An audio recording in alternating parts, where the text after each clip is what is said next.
Yo, what's up guys? Welcome to today's deck profile. I played DDD, Different Dimension Demons, at this past 150 player tournament out in Reading, Pennsylvania.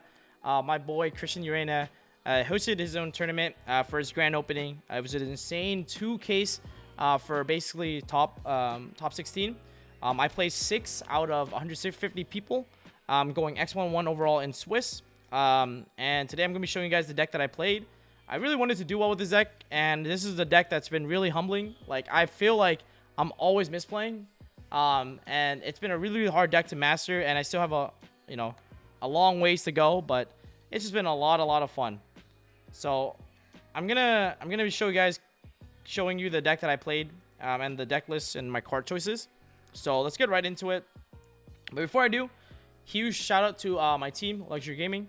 And of course, shout out to Christian Urena and his store, Unmatched Gaming, for an amazing event. It was very efficient, very smooth, no delays, no hiccups at all. I am very impressed that for a first big tournament of that, for that store, it's been really smooth. So let's get right into it. And yeah, we played triple DD Savant Kepler. This is a starter for the deck. It searches any dark contract, or it can bounce a DD card you control to the hand. I really like this card a lot. It's a starter, so you max out on it. It searches Dark Contract, and the Dark Contract searches any DD. So it's a very powerful card. You then have triple Savant Copernicus. So this card is another starter for the deck. It lets you foolish any DD or Dark Contract. So these are your best DD normal summons, just because they apply so much pressure on the normal summon. So I really like these cards a lot. They add a lot of ceiling to the deck. The new card that just came out, DD Griffin. For you guys who don't know what this card does, I think this card is absolutely busted. People would read this for the first time at the tournament and be like, bro, this card does what? But it has 3 effects for monster effects. It can, if you control a DD monster, it's a free special from the hand in defense. If you use Pendulum it, you can discard a DD or a Dark Contract to draw a card. So sometimes you have like, if you play Typhon, or if you play like Lamias, or you play like Red Slime, and you have it in your hand, you can discard to draw a card, put a DD in the graveyard, and then go plus. And because I play a lot of hand traps, usually Griffin just draws me another hand trap, and then that's just like game over. And then lastly, when it's special from the graveyard, it can add any DD card from the deck to the hand, including monsters, spells, or traps, which is really nice because it searches you a really powerful card that lets you play. It lets you play around droplets. So really nice card. Play 3 of it because you want to open it, and it's also level 4, which hits you access into like like High King lines, and I'll talk about that afterwards. Next, I play triple Swirl Slime. This card is absolutely nuts. Probably like my favorite DD main deck monster, just because it lets you. It's basically a poly. In the hand, you can activate it to poly using monsters as materials from your hand, including itself. And when it's in the graveyard, you can banish it to summon any DD monster from your hand. So it's an extender, and it gives you a lot of free bodies. It's one of the best cards going second, I feel like, because it helps you crack your opponent's board really easily and applies a lot of pressure. And it also puts DD monsters in the graveyard. Because this deck, the reason why I really like it is because it abuses every summoning mechanic. And the thing with Pendulum monsters is that most of the time it goes into the extra deck. But Swirl Slime, when you fuse Pendulum monsters from the hand using Swirl Slime, the Pendulum monster goes to the graveyard, which allows you to like bring it back and do like really cool plays with. So I really like Swirl Slime. Like I said, probably my favorite like DDD main deck monster. Then you have 1 Lamia, 1 Necro Slime. These cards are like not that amazing to open. Usually you want to send these 2 off of Copernicus. So I play it 1 and 1 just because like I don't like drawing these cards. I like to send them to the graveyard off of Copernicus. Like I said, if I do draw these cards, I can send them to the graveyard off of Griffin's Pendulum effect. Or technically it's Griffin's monster effect that happens when it's Pendulum summoned. So I play 1 and 1. I feel like that's all you really need. Necro Slime lets you make the High King Caesar, which is very good. And then Lamia gives you access to Siegfried lines, and Siegfried is like really good at like against the trap decks, but it's also a spell and trap negate in general, so it's very powerful. So I like it. Next you have double Orthros. So I played 2 of this card. At first I was only playing 1, but the reason why I started playing 2 was because if you hard open this card, like it lets you make Baron line. Like you can make Baron before the 5th summon to play around Nibru and any other hand trap. And it's also like a back row. It's an MST. So like against certain matchups, I like having 2. Like for example, the Elich matchup. I actually resolve both of them in the same turn because it's actually once per turn per copy in the Pendulum scale. So I would go Orthros effect, pop a back row, And he goes, chain down omissions, banishes my Orthros. And I went Thomas, add back the other Orthros in the extract to the hand, scale Orthros again, pop it into the back row, pendulum summon to play around strike, for example. So very, very good card. I like that too. I wasn't sure on it. I wasn't sold on it, but then I'm like, you know what? I kind of want to play 2 just because like it's a level 4 monster. It's a tuner, so it gives you access to Siegfried lines, and it's MST. So for the 1-ofs, I played 1 Ragnarok and 1 Thomas. I think that's all you really need. These cards are good, but like usually you want to get them off of Gilgamesh's effect. I don't really want to open these cards, but they're very good utility for what they offer. Thomas, Pendulum Effect gives you an insane grind game by constantly adding you back DD monsters from your extract to your hand. And Ragnarok is a reborn for the Pendulum Effect, any DD monster, and then you take 1,000 damage. So very, very powerful. And then the monster effect for both these cards are pretty nice too. I think Ragnarok has a better monster effect, which allows you to special summon any big DDD monster from the graveyard when it's no more specialed. And then you contribute any other DD monster to target one monster your opponent controls and banishes. So pretty nice. So I only play one of these. Like I said, I usually want to grab them off the link too. Never really want to open these cards, so that's why they're at 1. Zero King Rage and Cerberus. So I know the EU doesn't have this card, and you can't play it in EU, but it's not necessary to play. Excuse me. So the only reason why I play Zero King Rage and DD Cerberus, which are technically Garnets, is mainly because it allows you to 1-card combo with Kepler, and I like the fact that because I play 11 hand traps, I want to be able to have the option to do 1-card combos. Just because a lot of people are straying away from hand traps, so most of the time the 1-card combo usually resolves because people are straying away from hand traps.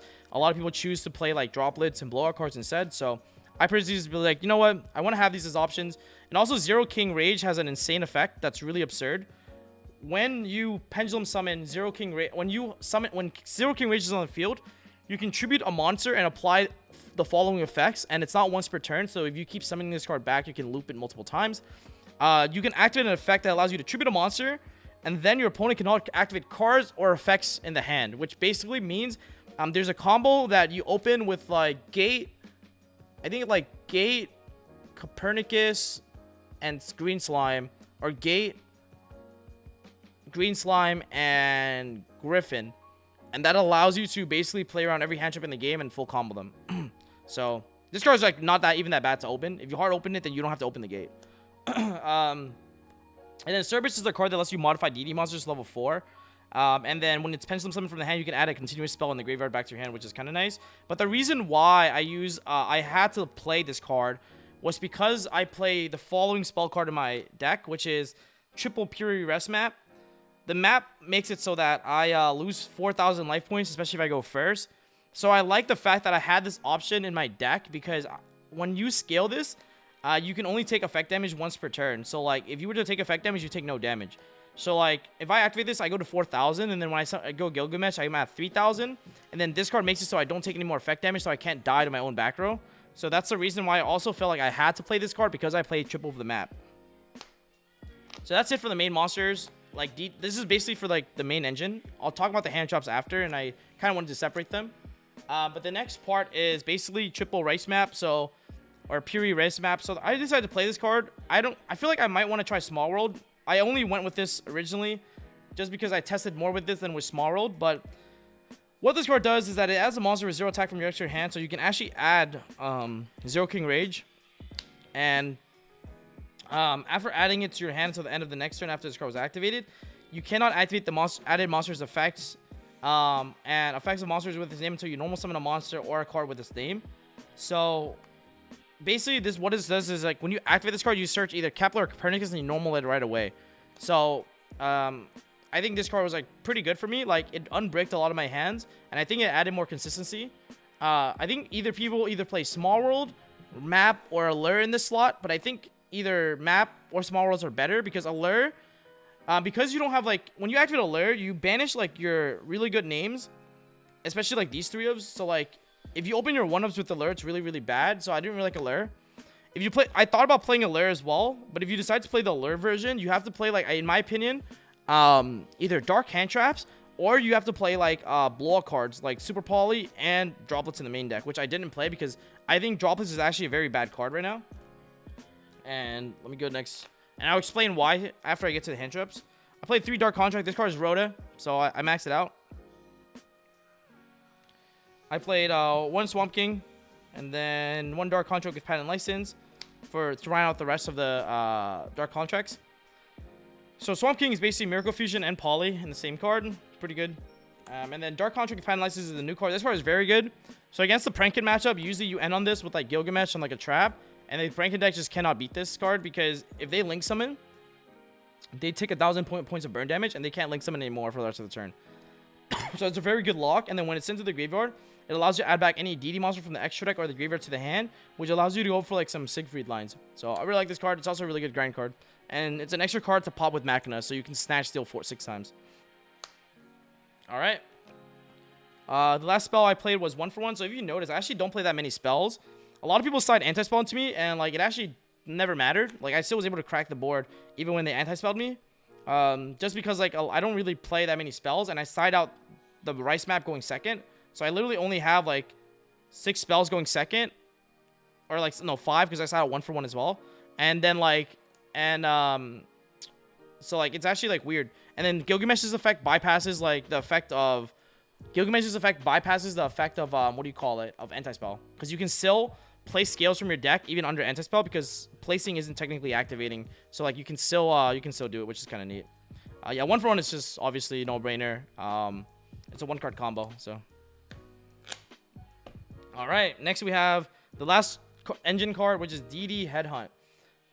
Oh, this card is really nice. If you control DDD monster, it's literally better Widow Anchor. You take your opponent's monster and you negate it, and they can't attack with it. This card literally is a god card. I literally beat Super Poly. Like, I would get Super Poly droplets in the same turn, and I won just because I had this card. This card is literally insanity.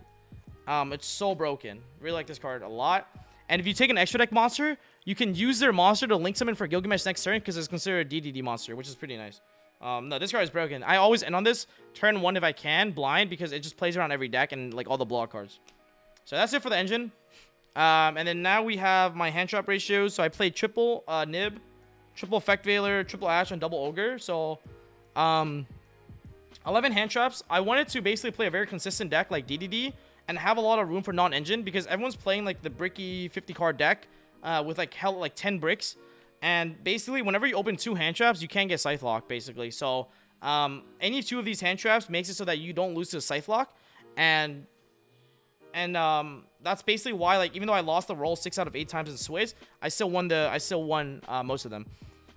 So, a consistent engine with a lot of hand traps in the main deck. And the reason why I don't like droplets is because, like, you're playing a pendulum deck, kind of, and you can't really droplet monsters on the field to the graveyard. And if you have to droplet your entire hand, you can't beat the Fog Blades anyways. So, that's kind of the issue with the deck. Also, like, if you open, like, Ash plus droplets, like, what are you going to do? Not Ash your opponent? Because you kind of have to hold, like, Ash by itself never stops their turn, right? It trades with a Griffin. So you kind of, like, when you open a hand trap with droplets, you can't even use droplets. You can't even use your Ash Blossom that you drew because you have to hold it for card advantage for droplets to pitch, right? So in that instance, it was, like, really weird where, like, if you play hand traps and droplets in the same build, it's very, very, like, weird where, like, you draw these hand traps, but you can't use them because of droplets. So that's why I didn't really like it. And then so like I decided just to commit to a full hand trap strategy because when I open any 2 combinations of hand traps, I feel very good. Like I feel like I can break their board and then reverse OTK them. So I decided just to play hand traps. I can only fit 2 Ogre in, or else I would play 3. But I thought Ash was more generic, and I really liked Effect Veiler because of the Flunder matchup. Like I just want to have some cards for that. Veiler's also really good. I think I might bump Veiler down to 2 and Ogre to 3. Ogre is like really crazy for me. The reason why I was like Veiler over like Impermanence was because I noticed that whenever I went first, I would have 2 scales, 2 contracts, and then like I only had room for 1 back row set, and like the back row that I had to set would have to be Headhunt. So I would open Imperm, full combo my opponent, have 2 contracts, 2 scales, set Headhunt, and then I have no way to like activate Veiler. I mean, I have no way to like set Imperm. So that was like the main reason. Also, like Veiler was just a lot better because it was a monster I can pitch off of 1 for 1. So like I just figured Veiler would be better because you can't do that with like Impermanence. So I just thought Veiler was good. It's also a level 1 tuner, so like there's times where like if you're really desperate, you can like summon a D-Arc, normal Veiler, and then just make Siegfried. So that's like not even like the worst. So yep.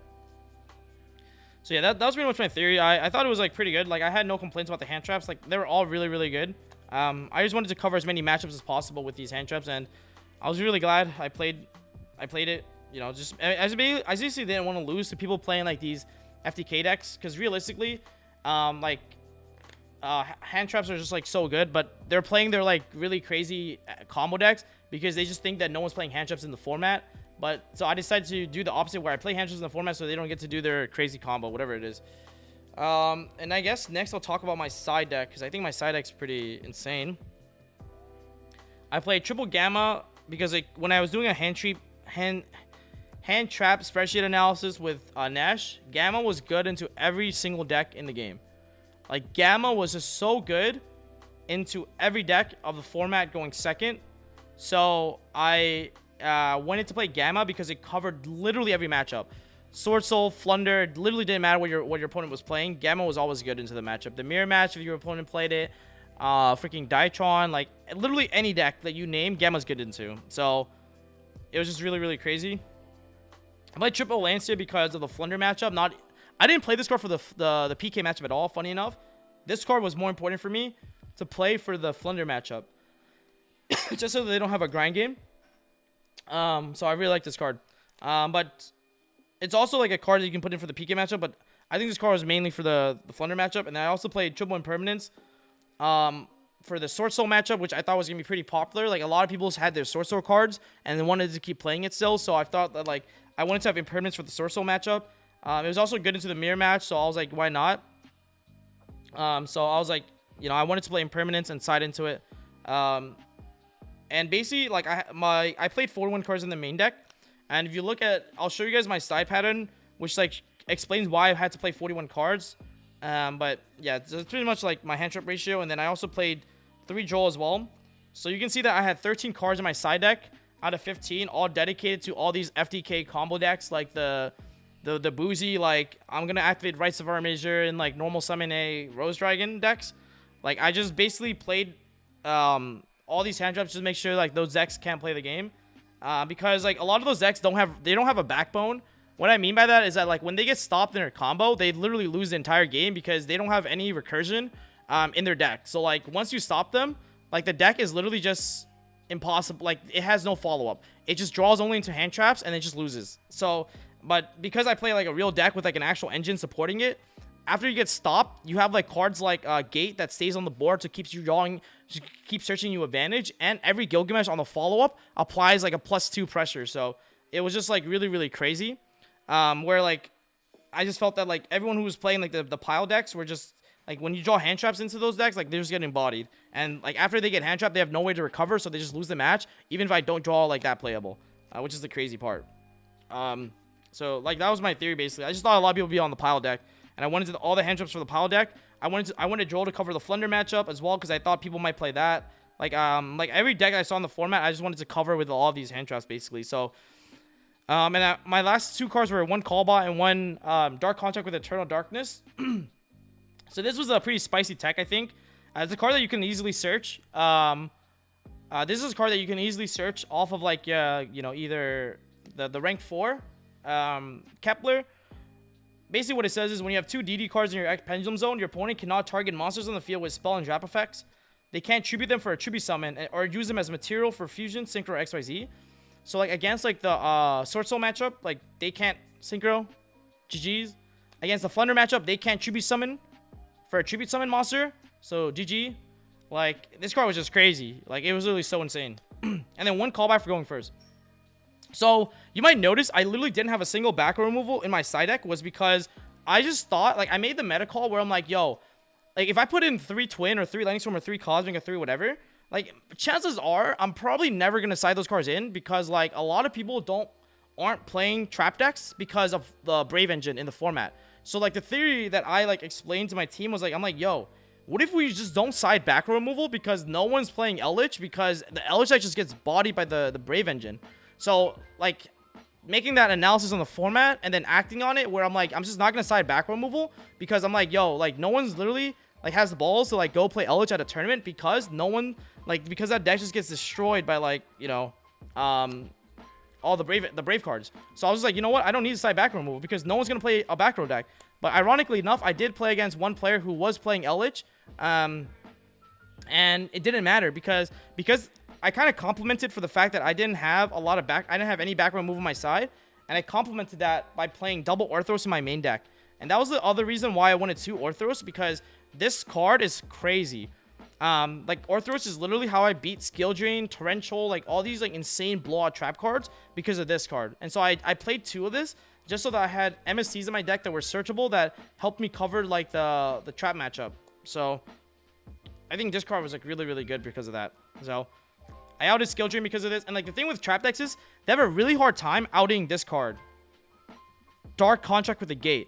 So every turn you activate Dark Contract, search Orthros. Orthros effect, pop a back row. Next turn, search Thomas. Thomas effect, search Orthros from the extra deck. Activate Orthros. Orthros pop another back row. So you just keep like popping the back row cards, and like they usually outgrind them really, really fast because the continuous spells are really, really hard for trap decks to out. And then you can take your sweet time with it, like outing all their back row for committing and just afterwards OTKing them. So that's why like I played no back row move. I just felt like I didn't need it. So that's pretty much my side deck. And then we're going to go into the extra deck. Shout to Sam and Triff.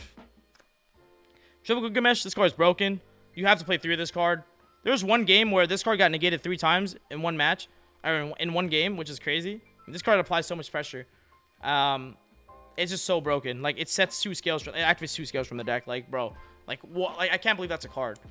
I played 2 of the new card, which is DD, Divisor, King, Duist, Machina. This card is crazy. You can summon this card like a Dingirsu on top of any DDD monster. So, like, you can put this on top of, like, Ragnarok, Gilgamesh. Like, it's just crazy. This card is insane. Like, this card is just so crazy. And, like, it's not... The effect to, like, snatch your opponent's monster as a material is not once per turn either. So, it's really, really nice. Then for the combo pieces, I play 1 Wave King Caesar. This card is insane. You detach a material, and it has the effect to reborn all monsters destroyed this turn at the end of the battle phase, which is, like, nuts. So, it guarantees a Zeus line. And then, like, when it's sent from field to grave, you search a Dark Contract, so it's crazy. Marksmantel is insane because you can just overlay on top of any rank 4 DDD monster, and then it burns your opponents for 1,000. This is how you win in time. Even if your opponent tries to like slow play you in time, this card can like literally burn loop your opponent so that you are up 1,000 life points in time and win in time advantage. And then you have Wave High King Caesar. This card is insane. It's a null once per turn negate of any monster spell or monster effect spell card or monster effect that would include an effect that would special summon. So it's literally like Solemn Warning, which is like insane. And when it dies or leaves the field, you search a Dark Contract. So all these cards like float really well to search you follow-up cards. So like the end board of this combo deck inherently gets you advantage back, which I think is like really cool. So yeah. Then you have Zeus, just because Zeus goes burr. I mean, it's so easy to make this card. And then you have Genghis, 2 of them. This card is insane. It's the 2 6s that allows you to make the Wave High King. It's basically whenever you special DD, you reborn a DD, and when it dies, you can add a Dark Contract from grave to the hand. So it's pretty nice. The High King, the big one. This card is insane against trap deck. It's a spell and trap Omni negate, or it negates also effects of spell and traps. And whenever you normal a DD or special DD, you reborn back a DD monster. So this card is crazy against a trap deck. Like, when you have this card against a trap deck, like, they just cannot beat this card. It's so crazy. You usually push lethal when you hold this card on the board, and it's so hard for your opponent to out. It's just, like, really, really annoying. The last fusion I played, which was last minute, was I decided to play D-Arc. I just decided to play it because it gives you a lot of cool access to, like, Siegfried lines, and there's some combos where you need this card, so I decided to play it because of it. Also, like, it helps you win in time sometimes, so I think it's neat. And the 2 singers were 1 Siegfried and 1 Baron. Both these cards were really good. I am still learning the deck, so like I like wasn't making Siegfried as much the first week I played it, or like technically the first tournament I played it. But as I got more, as I got better with the deck, I started making this card a lot more. So it's really, really nice. And then like for Baron, this card, like I also started making this card a lot more. Like I wasn't making synchros at all. when I was playing this for the first tournament. So the second tournament I played in was the one this past weekend. I started learning the deck a little bit more, and I started like incorporating these in my combos, which is the reason why like I feel like I did a lot better this time around, just because like I misplayed a lot less, but I'm still misplaying a little bit less, to allow me to like, you know, make these like crazy lines. Like there was one board where I made like oh my god, like through Droll on stream, I think I made this card, had Gilgamesh with Machina, and a trap card through Droll. Like, literally through Joel, live on stream. I got literally Joeled, and I made this full board. Something like this. So this was my board through the Joel. Which is, like, so interesting, because everyone would presumably think that Joel just, like, ends my turn. But yeah, the guy only drew Joel, and this was my board. Which is crazy. So it's cool figuring out these combo lines on the spot. Like I said, I'm not really a guy who memorized combos or anything like that. I kind of, like I learned better just going through the lines and understanding why I play my cards a certain way. I think the issue with like trying to memorize combos, I think this is a very important topic, is that like when you memorize combos, you always do them a certain way because it's like standard. But for me, when I play this deck and the way I've been playing and trying to learn the deck is like, you know, why do I activate this card first? Why do I normal summon this card first? Like, why is this my next step? You know, instead of doing like just, you know, the obvious like this, I do this, this, and this. In like that specific order. So that's kind of like been my philosophy with playing this deck, and it's been helping me learn a lot more lines that I, you know, haven't really seen. Yeah, overall the deck's been a lot of fun. Placed top 8. I lost to Shu in top 8, and honestly I only lost because I misplayed. I honestly was supposed to win that match. I just misplayed, and that's kind of like what happens when you're still learning the deck.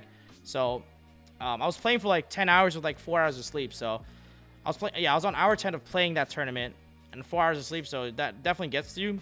So I feel like if I was a lot more fresh, I definitely could have won the entire tournament, in my opinion. But that happens. I think like as you get better, you learn to play under like harsh circumstances like that. And yeah, that's all I really have to say. So if you guys enjoyed the deck profile, leave a like, leave a comment. I've been getting a lot of really good feedback from you guys that you guys really enjoyed like the more long, in-depth profile and explaining my cards and all that stuff. So I've been trying to do more of that. I don't make deck list content that often, but when I do, I try to make it as good as possible for you guys. But I hope you guys enjoyed it. And leave a like, leave a follow, give this deck a shot, and I'll see you guys in the next one. Peace.